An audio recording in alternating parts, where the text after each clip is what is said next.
grande tradition de censure de ce pays autoritaire. Ça a toujours été comme ça.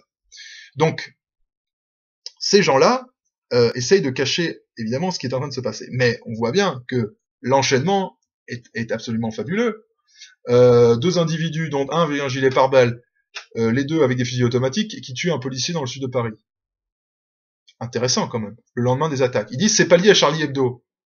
C'est pas parce que les types n'ont pas mené l'opération avec Charlie Hebdo, contre Charlie Hebdo, que ces gens-là ne sont pas dans un projet terroriste et militaire contre les populations de souche européenne. Ça n'a rien à voir. Et vous voyez comment ils jouent sur les mots. Ils disent ce n'est pas lié à Charlie Hebdo. Sous-entendu, c'est pas terroriste. Mais c'est pas ça. En jouant sur les mots, ils déplacent les problèmes. Ils cachent la vérité. Et dans le même temps, on a vu que les deux autres sont dans la nature. Bon, ça montre évidemment qu'il y a un gros problème. Les Français sont complètement... Enfin, les Français ne font pas face. Ça, c'est la réalité. Ça, c'est la réalité. On a une telle idéologie de gauche, laxiste, etc., qu'on ne prend aucune mesure et que les mecs, arrivés au moment, quand les types sont déterminés à frapper, on n'arrive pas à les contrôler. On n'arrive pas. Il y avait deux policiers de la BAC, pas de la BAC, enfin bon, deux policiers en surveillance devant Charlie Hebdo. Deux policiers. Ils n'étaient même pas formés pour ce genre d'action militaire. Les gens de Charlie Hebdo étaient dans un lieu, on pouvait les trouver.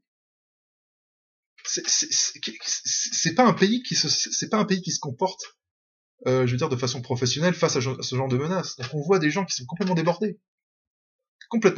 Comme Mera, qui avait fini, et regardez maintenant l'état de panique, parce que somme toute, 12 morts, relativisons quand même le niveau de violence par rapport à une guerre réelle. Et pourtant le pays est complètement paniqué. Pourquoi ? Ils sont pas paniqués parce que la dangerosité des individus est telle que ça suscite la peur. La peur vient de ce que les autorités et même les populations conscientisent, malgré tout le discours antiraciste, le discours de tolérance obligatoire. Tout le monde a bien conscience que ce qui se profile à l'horizon, c'est la grande guerre en Europe, sur le sol européen, entre les Blancs et chrétiens et les halogènes essentiellement musulmans. Pas tous, mais essentiellement musulmans. C'est cette grande guerre qui fout la trouille à tous ces gens qui sont châtrés et qui essayent de bâillonner ceux qui veulent résister.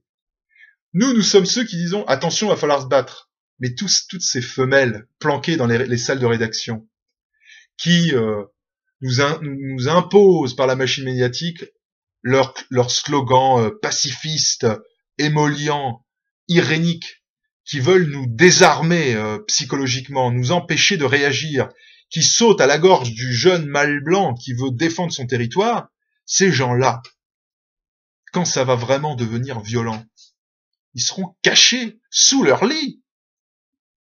Et vous verrez, et ça je prends un pari avec vous, mes chers amis, qu'ils viendront nous chercher pour les protéger. Parce que nous sommes prêts à nous battre. Nous sommes prêts. On l'a toujours dit. On sait très bien à quoi s'attendre. Donc on est prêts à cette grande guerre pour protéger les nôtres et pour libérer nos pays. On y est prêts, mais pas eux. Donc, cette grande trouille, cette grande psychose qui s'empare en ce moment des autorités, des médias et de la population, c'est l'appréhension avant le combat. L'appréhension, la trouille des lâches, la trouille des faibles, la trouille des femmes. C'est un comportement de femme. Une femme, c'est normal, une femme ne veut pas se battre, c'est pas sa vocation. Elle n'a pas forcément vocation à se battre militairement. Mais on est dans une société tellement opulente, du confort, où on ne croit plus à rien, ravagée finalement par les conceptions démocratiques de relativisme, où il n'y a plus rien de sacré, plus de religion, plus de nation, plus rien ne mérite de mourir, etc. Du moins, plus aucune valeur ne mérite de mourir. Dans ces sociétés-là, on est prêt à tout négocier pour prolonger un peu le confort. C'est d'ailleurs l'objet du deal de Houellebecq. Et il a très bien compris ça, il a eu l'instinct. Soumission. Soumettons-nous tranquillement. Sans éclat. Mais soumettons-nous tranquillement. Voilà. Maintenons l'existant. maintenons l'existant, maintenons les congés payés, etc. Oui, la charia, oui, pourquoi pas, à dose homéopathique, si vous voulez, très bien, on fera des petits trucs, etc. Oui, pourquoi pas, les appels à la prière, pourquoi pas. Nos filles, bon, pas toutes nos filles, 1 sur 2. Voilà, 1 sur 2. Voilà, on vous réserve ça, 1 sur 2, mais pas toutes, hein, quand même, faut qu'on puisse baiser encore. Nous sommes là-dedans. Alors, mes chers amis, face à cette situation, face donc à cet établissement socialo-communiste, marxiste, en fin de course, symboliquement assassiné il y a quelques jours dans la rédaction de Charlie Hebdo, assassinat à la Kalachnikov par des halogènes musulmans de l'esprit de 68, 2015, c'est le grand tournant. Le grand tournant qui va faire que nous allons reconquérir le pouvoir, nos territoires, remettre de l'ordre, réinstaurer les valeurs fondamentales sans lesquelles il n'y a pas de civilisation possible.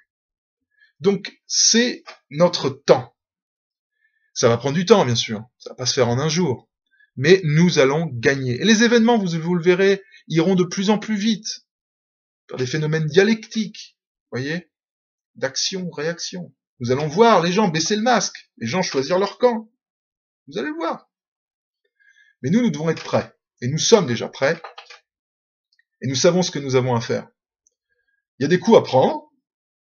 Nous en prenons déjà depuis un moment. Moi-même, j'en prends. Mais ce sont des coups modérés, puisque c'est du harcèlement judiciaire. C'est l'appareil d'État et les factions socialistes et marxistes qui nous harcèlent. Mais ça n'a qu'un temps, ça. Le peuple va compter sur nous. Le peuple va avoir besoin de nationalistes, de croisés. Chacun dans sa nation. En Allemagne, en Bretagne, en France, partout. Ils viendront chercher de véritables croisés, de véritables combattants, des gens qui sont prêts à tout pour vaincre. Ce que nous sommes. Nous n'allons pas reculer. Et d'ailleurs, dans les corps constitués non plus. Regardez comment ces policiers se font assassiner de sang-froid. Dans les corps constitués, dans la gendarmerie, dans la police, dans l'armée, on veut bien en temps de paix passer les caprices de la gauche bourgeoise, même des marxistes. Mais en temps de guerre, on fait plus de cadeaux. Si on risque sa peau, on fait plus de cadeaux. Et moi, je prends mon billet, je mets mon billet sur la table que dans l'armée française, que dans la police française. D'ailleurs, je parle pour la Bretagne, là, il y a beaucoup de policiers bretons, des militaires bretons, etc. N'accepteront pas indéfiniment que tout évolue comme les gauchistes voudraient que ça évolue. C'est pas vrai, ça. Donc il va se passer beaucoup de choses. Et il y a des gens qui vont nous rejoindre, et des gens même auxquels on ne pense pas forcément. Et même des gens qui viendront de la gauche, je vous le dis. Donc soyons prêts. Et je tiens aussi à souligner ça, c'est important, il faut vraiment le dire avec insistance. Prenez les noms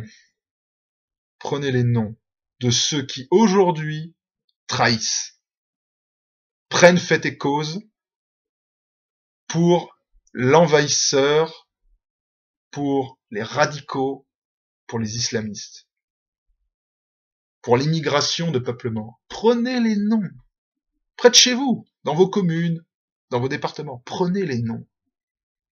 Parce que quand nous gagnerons, et que nous instaurerons l'ordre, ou réinstaurerons l'ordre, nous devrons réclamer des comptes, comme à chaque fois qu'un régime illégitime est tombé, nous devrons réclamer des comptes à ceux qui nous ont menés dans la situation dans laquelle nous allons nous retrouver.